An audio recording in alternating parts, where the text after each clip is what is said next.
Welcome to Defense Briefing.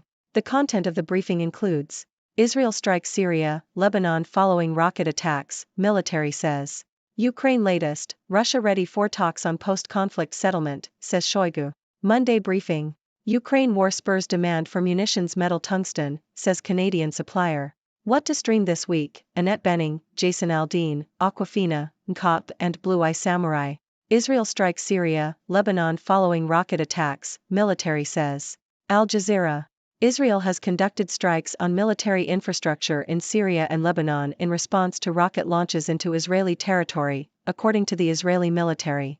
The attacks targeted rocket launchers in Syria and Hezbollah targets in Lebanon. Israeli military officials did not provide further details about the attacks or any possible casualties. The strikes come as Israel continues its offensive against Hamas, raising concerns that the conflict could escalate into a broader conflict across the Middle East. The United States has also carried out attacks on Syria in response to rocket and drone attacks on its forces in the region. Iran has warned of regional escalation if Israel continues its war against Hamas. Ukraine latest, Russia ready for talks on post-conflict settlement, says Shoigu. Nikkei Asia. Russian Defense Minister Sergei Shoigu has stated that Russia is ready for talks on the post-conflict settlement of the Ukraine crisis. Speaking at the Beijing Xiangshan Forum, Shoigu also said that Russia is ready for talks on further coexistence with the West. This statement comes as the war in Ukraine shows no sign of ending, with both sides intensifying attacks to gain control of contested regions. Monday briefing. New York Times. The Israeli military yesterday signaled a heavier assault on Gaza and warned with increasing urgency that Palestinian civilians should move to the southern part of the Gaza Strip.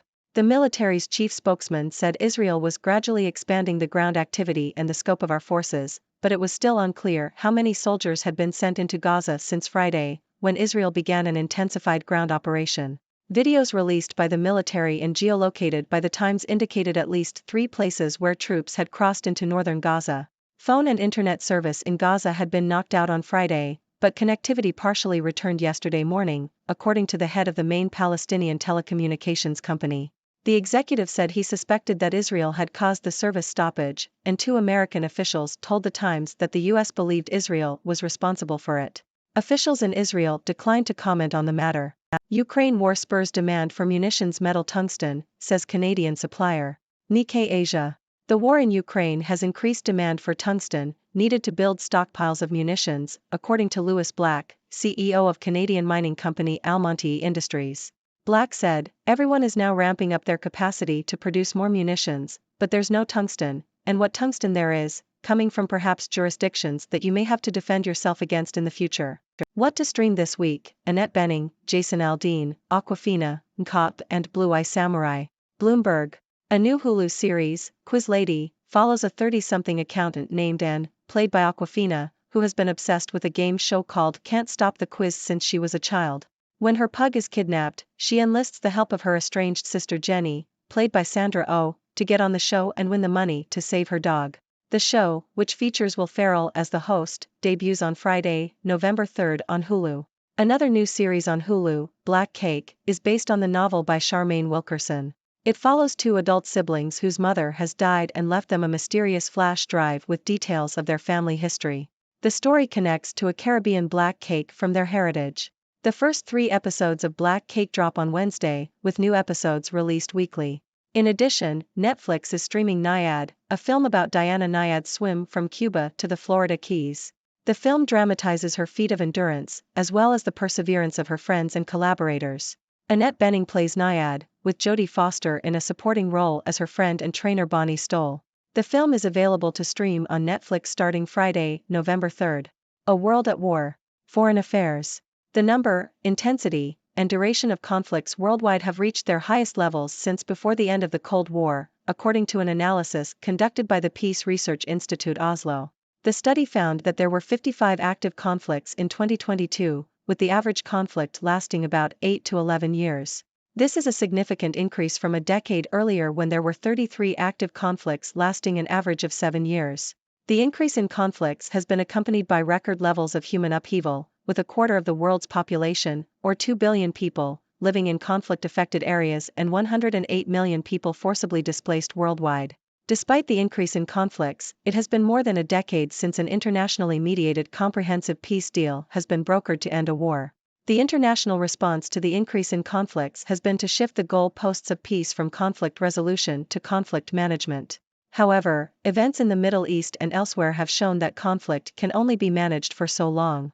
Traditional peace-building and development tools are becoming increasingly ineffective in resolving conflicts and addressing their root causes.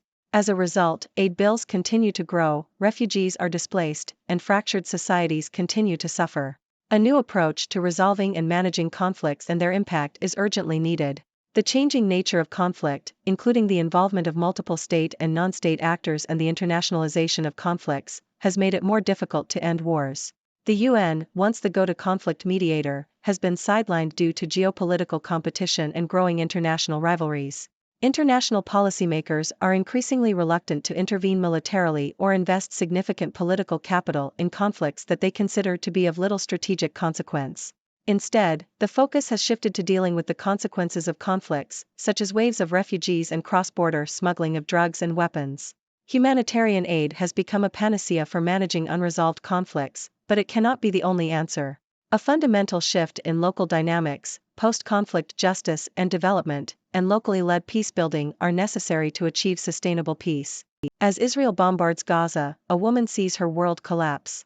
Washington Post.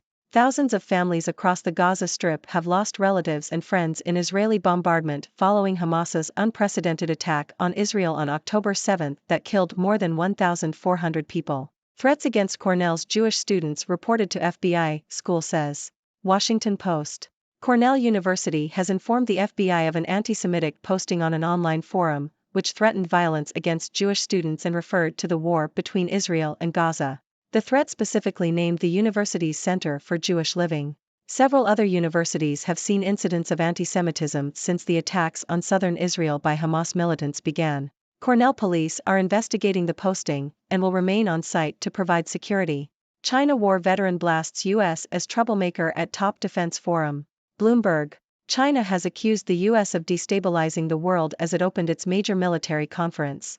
Zhang Youxia, vice chair of China's top military body, accused the U.S. of deliberately creating turbulence, meddling in regional affairs, interfering in other countries' internal affairs and instigating color revolutions. Zhang's comments reflect the fragile relationship between the two nuclear-armed powers as they try to stabilize ties ahead of a potential meeting between their leaders next month. Tesla woes bolster appeal of top China EV maker BYD, TechWatch. Bloomberg. Shares in Chinese electric vehicle, EV, maker BYD are up over 1% this month, while Tesla shares plunged 17%, leading global peers lower. BYD's earnings estimates have risen and Tesla's have dropped. BYD sold a record 822,094 vehicles in the latest quarter, including hybrids, and made more money per vehicle. Hello, I'm Dr. Six, your resident observer from the sixth dimension. Let's dive into today's news. In the Middle East, Israel has conducted strikes in Syria and Lebanon in response to rocket attacks from these regions. The Israeli military has not provided many details about the attacks, but tensions are rising as Israel continues its offensive against Hamas in Gaza. The United States has also carried out attacks in Syria in response to rocket and drone attacks on its forces. Iran has warned of regional escalation if Israel continues its war against Hamas. Meanwhile, in Ukraine, the war shows no sign of ending, with both sides intensifying attacks to gain control of contested regions. Russian Defense Minister Sergei Shoigu has stated that Russia is ready for talks on the post-conflict settlement of the Ukraine crisis. It remains to be seen if these talks will bring any resolution to the ongoing conflict. On the entertainment front, Hulu and Netflix have some exciting shows and movies coming up. Quiz Lady on Hulu follows a woman obsessed with a game show and her quest to save her kidnapped pug. Black Cake is another intriguing series on Hulu based on a novel about two siblings uncovering their family history. Netflix is streaming Naiad, a film about Diana Naiad's swim from Cuba to the Florida Keys, starring Annette Bening. In global affairs, the number, intensity, and duration of conflicts worldwide have reached their highest levels since before the end of the Cold War, according to a study by the Peace Research Institute Oslo. This increase in conflicts has led to record levels of human upheaval, with millions of people living in conflict-affected areas and forcibly displaced worldwide. The international response to this increase in conflicts has been to shift the goal posts of peace from conflict resolution to conflict management. However, a new approach is urgently needed to address the root causes of conflicts and achieve sustainable peace. In other news, thousands of families in the Gaza Strip have lost relatives and friends in Israeli bombardment following Hamas's attack on Israel. Cornell University has reported an anti-Semitic posting to the FBI, which threatened violence against Jewish students. China has accused the US of destabilizing the world, and the relationship between the two powers remains fragile. Lastly, shares in Chinese electric vehicle maker BYD are rising while Tesla shares are plunging, boosting BYD's appeal. And that's all for today's news. Remember, conflicts are escalating, shows are streaming, and the world keeps turning. Now, let's hear from you, my dear viewers. What are your thoughts on these developments? Let's discuss. Thank you for tuning in. The content above showcases the latest briefing reports and analytical synopses, thoughtfully curated by the 6Do team. These insights stem from a wide array of reputable media outlets, think tanks, government sources, and specialized experts worldwide. We encourage you to explore these sources for a comprehensive perspective. Keep in mind that while the content may not always align with the official standpoint of 6Do Brief, it's not meant to be taken as absolute directives for decision-making. Comprising seasoned media professionals, learned scholars, and accomplished scientists, the 6Do team embodies a trailblazing, fully independent media entity. To customize 6Do Brief to meet your professional needs, you have the option to subscribe to a diverse array of briefings on our website, 6dobrief.com. Regardless of your location, you can conveniently receive 6Do Brief via email.